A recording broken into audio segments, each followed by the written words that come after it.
E aí, galera? Sabe, eu tava olhando pro carregador do meu celular esses dias, aquele fiozinho branco que a gente torce, embola e joga na mochila sem dó. E me bateu uma daquelas dúvidas de madrugada. Como diabos isso aqui funciona? Tipo, o que tem aqui dentro que leva energia da parede pro meu telefone sem me dar um choque e sem pegar fogo? A resposta óbvia, claro, é cobre. Mas aí eu fui pesquisar e, meus amigos, minha cabeça explodiu. Você sabia que se todo o cobre do mundo desaparecesse agora, neste segundo, a nossa civilização basicamente voltaria para a Idade da Pedra em menos de 24 horas?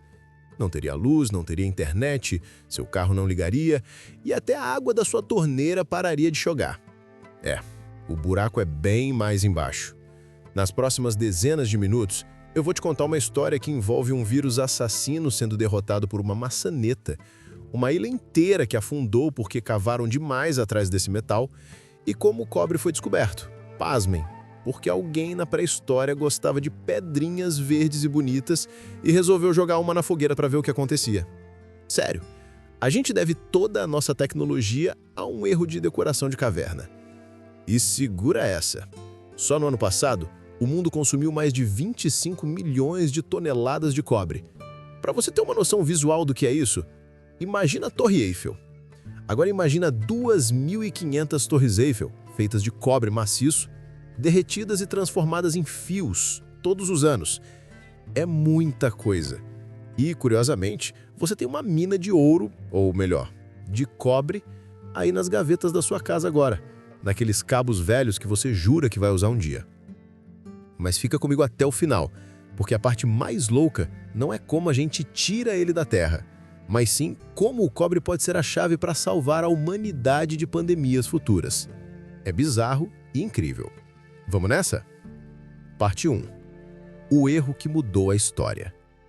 Vamos entrar na nossa máquina do tempo imaginária e viajar lá para trás, bem lá para trás.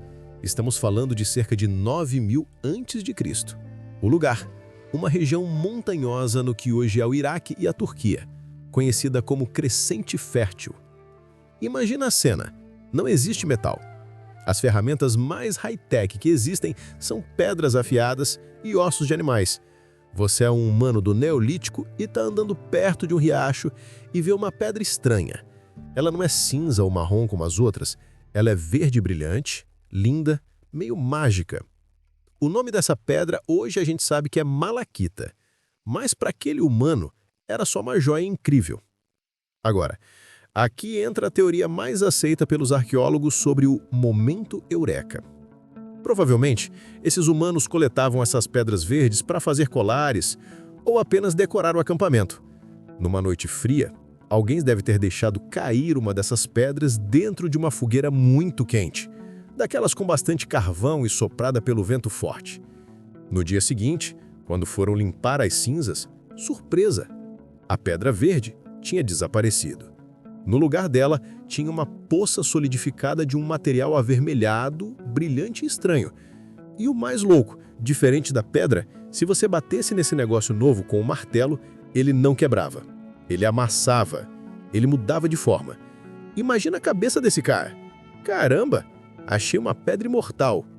Eles tinham acabado de descobrir o cobre metálico e, sem querer, inventaram a metalurgia. Durante milênios, o cobre foi o rei. Mas ele tinha um defeito. Era meio mole. Se você fizesse uma espada de cobre puro, na primeira espadada ela ia dobrar que nem banana. Não era o ideal para guerras.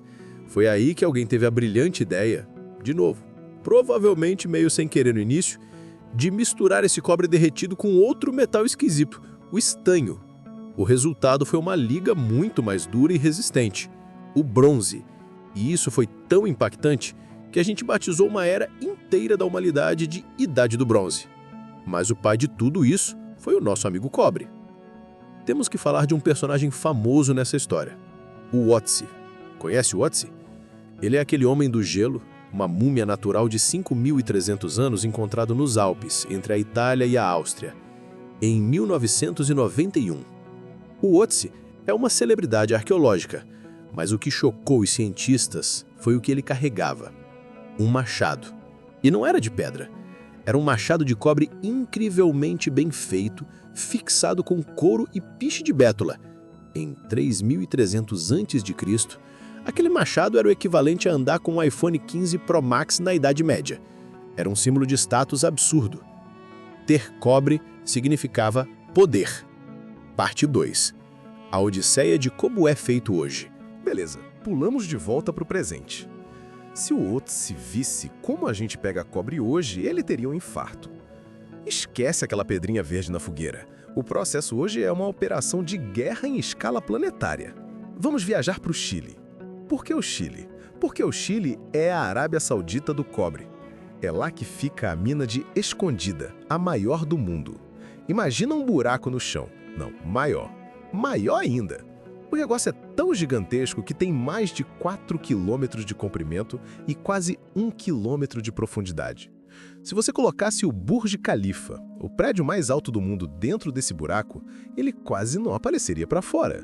Etapa 1. Extração e detonação. Tudo começa com explosões controladas que fariam filmes de Hollywood parecerem estalinhos de festa junina. Eles explodem a rocha dura para liberar o minério. Caminhões colossais entram em ação. Esses caminhões, chamados de foras de estrada, têm pneus que custam $40 mil cada um e têm o dobro da altura de uma pessoa adulta. Eles levam até 400 toneladas de terra de uma vez.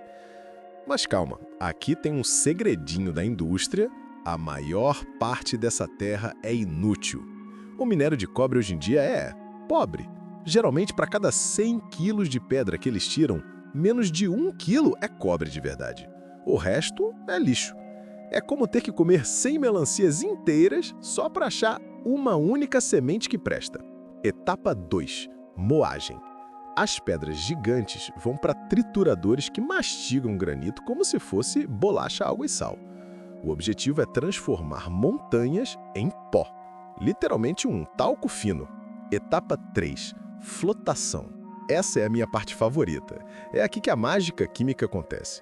Eles pegam esse pó de pedra e misturam com água e alguns produtos químicos, reagentes, em tanques gigantescos. Aí eles começam a bombear bolinhas de ar lá de baixo. É basicamente fazer bolinhas no leite com canudinho, só que industrial. O cobre, por causa dos produtos químicos, vira hidrofóbico. Ele odeia água, mas ama ar. Então as partículas de cobre agarram nas bolhas e sobem boiando, enquanto a terra inútil afunda. Cria-se uma espuma metalizada na superfície. É genial! Etapa 4. A fundição. Essa espuma seca vira um concentrado, mas ainda tem enxofre e ferro misturado. Isso vai para fornos a 1.200 graus Celsius. O lugar é um inferno na Terra. Lá dentro tudo derrete, e como água e óleo, o cobre pesado afunda e as impurezas flutuam. O que sai dali são placas enormes, chamadas de ânodos, que são 99% cobre. Mas para a eletrônica, 99% é pouco. A gente precisa de perfeição. Etapa 5. O banho elétrico, ou eletrorefino. Pegam essas placas de cobre 99% e colocam numa piscina gigante cheia de ácido sulfúrico e dão uma descarga elétrica. O cobre se solta da placa suja, viaja pelo ácido e se cola numa placa limpa, ou cátodo, átomo por átomo. O resultado? Cobre 99,999% puro. Cátodos lindos, brilhantes e prontos para virar fios. Uma analogia rápida. Imagina desmontar uma casa inteira de Lego, peça por peça, jogar tudo numa piscina e fazer as peças certas se remontarem sozinhas do outro lado. É isso que a eletrólise faz. Parte 3. Curiosidades e o sangue azul. Agora vamos para as fofocas desse metal, porque tem coisa que você não vai acreditar. História 1. O mistério da Estátua da Liberdade. Quando a França deu a estátua de presente para os Estados Unidos em 1886, ela não era verde. Ela era da cor de uma moeda de 5 centavos novinha, um marrom avermelhado brilhante de cobre puro. Mas Nova York fica no mar, tem chuva ácida, poluição e maresia. Ao longo de 30 anos, o cobre reagiu com o oxigênio e formou uma camada, chamada patina, que é carbonato de cobre, que é verde. O governo americano até pensou em pintar a estátua nos anos 1900 porque achavam que ela estava estragando, mas a população protestou porque já tinham se acostumado com a cor. A camada verde, na verdade, protege o cobre debaixo de se desintegrar. É como um protetor solar eterno. História 2. O sangue alienígena. Você sabia que nem todo sangue é vermelho? O nosso é vermelho porque temos hemoglobina, baseada em ferro. Mas existe um animal pré-histórico, o caranguejo ferradura, aquele que parece um capacete com tauda, que tem o sangue azul. Por quê? Porque o sangue dele é baseado em hemocianina, que é rica em cobre. E esse sangue azul vale uma fortuna, milhares de dólares o litro, porque a indústria farmacêutica usa para detectar bactérias em vacinas. Sim, tem um pouco de vampirismo de caranguejo para garantir que seu remédio seja seguro. Tudo graças à química do cobre. História 3. O assassino de superbactérias. Aqui vem a parte que parece ficção científica. O cobre é naturalmente antimicrobiano. Isso se chama contact killing. Se você espirrar um vírus mortal numa superfície de aço inox ou plástico, ele pode viver lá por dias. Se você espirrar o mesmo vírus numa superfície de cobre ou latão, que é feito de cobre, o vírus morre em minutos, às vezes segundos. Os íons de cobre literalmente furam a membrana da bactéria e destroem o DNA dela. É brutal. É por isso que maçanetas antigas eram de latão e hospitais modernos estão voltando a usar cobre em corrimãos para evitar infecções hospitalares. História 4. A moeda falsa. A moeda de 1 centavo americana, penny, ou as nossas de 5 centavos, parecem de cobre, certo? Mas se fossem cobre puro, a moeda valeria mais derretida do que o valor de face dela. Sério, nos anos 80, o preço do cobre subiu tanto que as pessoas começaram a derreter dinheiro para vender o metal. A solução dos governos? Fazer moedas de zinco ou aço e cobrir com uma casquinha micrométrica de cobre, só para manter a aparência. É tudo um truque. História 5. Agulhas no espaço. Durante a Guerra Fria, em 1963, os ELA ficaram com medo de soviéticos cortarem os cabos submarinos de comunicação. A solução genial? O projeto Westford. Eles lançaram no espaço 480 milhões de agulhas minúsculas de cobre para criar um anel artificial ao redor da Terra e refletir ondas de rádio. Funcionou mais ou menos, mas os astrônomos do mundo inteiro ficaram furiosos porque sujou o espaço. Muitas dessas agulhas de cobre ainda estão lá em cima orbitando a gente agora. Parte 4. O grande negócio e o Doutor Cobre. Agora vamos falar de grana. Muita grana. No mercado financeiro, eles chamam o metal de Doutor Cobre. Sabe por quê? Porque ele é o único metal com o PhD em economia. Diz a lenda em Wall Street que você pode prever recessões ou booms econômicos só olhando o preço do cobre. Como ele é usado em tudo, construção, eletrônicos, carros, infraestrutura, se o preço do cobre cai, quer dizer que o mundo parou de construir. Ou seja, crise vindo. Se o preço sobe, a indústria está a mil. E isso gera um mercado paralelo obscuro. No Brasil e no mundo todo, o furto de cabos é uma epidemia. O quilo do cobre na sucata vale entre 30 e 40 reais, dependendo da época. Isso faz com que mineiros urbanos arrisquem a vida subindo em postes de alta tensão ou invadindo obras para roubar fiação. É um crime que causa prejuízos bilionários e deixa bairros inteiros sem luz. Existe uma guerra silenciosa acontecendo agora nas ruas, onde transformadores são os cofres de banco. Para vocês terem a ideia do breakdown do custo, em um fio comum que você compra na loja de construção, cerca de 50% a 60% do preço que você paga é puramente o valor da commodity metálica cotada na Bolsa de Londres. O resto é isolamento, transporte, lucro e impostos. Diferente de uma roupa de grife onde você paga pela marca, no cobre você está pagando o peso do material mesmo. Parte 5. O futuro elétrico e espacial. E o futuro? Bom, o futuro é faminto por cobre. Estamos vivendo a transição energética. Carros elétricos. Um carro normal a gasolina tem uns 20 quilos de cobre. Um carro elétrico pode ter mais de 80 quilos. É um motorzão que é pura bobina de cobre, mais baterias, mais inversores. Além disso, energia eólica e solar usam toneladas de cobre para conectar tudo à rede. A demanda vai dobrar nas próximas décadas. E a pergunta que vale $1 trilhão é: de onde vai sair esse cobre? As minas atuais estão ficando velhas e pobres. Existem 3 fronteiras futuristas. 1. Mineração no fundo do mar. Existem batatas de minérios, nódulos polimetálicos no fundo do Oceano Pacífico. Robôs gigantes poderiam aspirar isso, mas os ambientalistas avisam que pode destruir ecossistemas que nem conhecemos ainda. 2. Reciclagem total. O cobre é 100% reciclável, infinitamente, sem perder qualidade. Aquele gládio romano de cobre derretido pode virar o chip do seu celular amanhã. O futuro vai exigir que a gente não jogue nada fora. 3. Mineração de asteroides. Pode parecer filme, mas empresas já estão de olho em asteroides ricos em metais.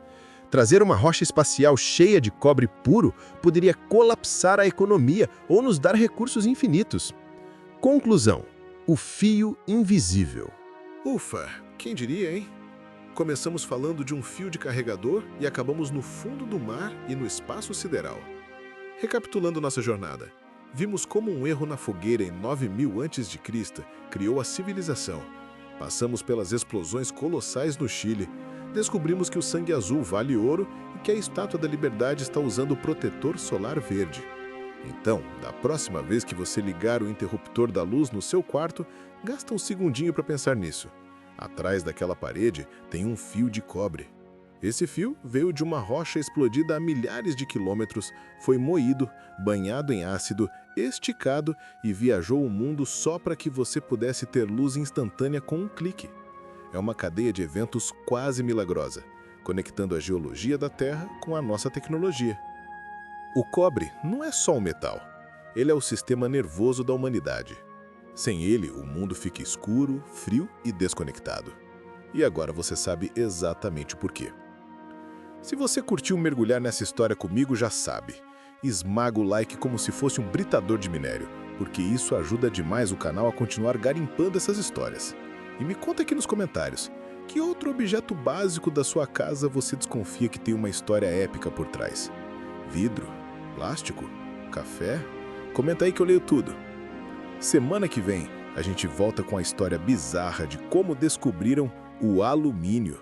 Spoiler, já foi mais caro que ouro, e os reis usavam talheres de alumínio para humilhar quem usava de ouro. Não perde. Ah, e curiosidade bônus antes de ir. A maior pepita de cobre nativo puro já encontrada pesava 420 toneladas. Foi achada no Zewa e tiveram que cortar ela lá mesmo porque guindaste nenhum levantava.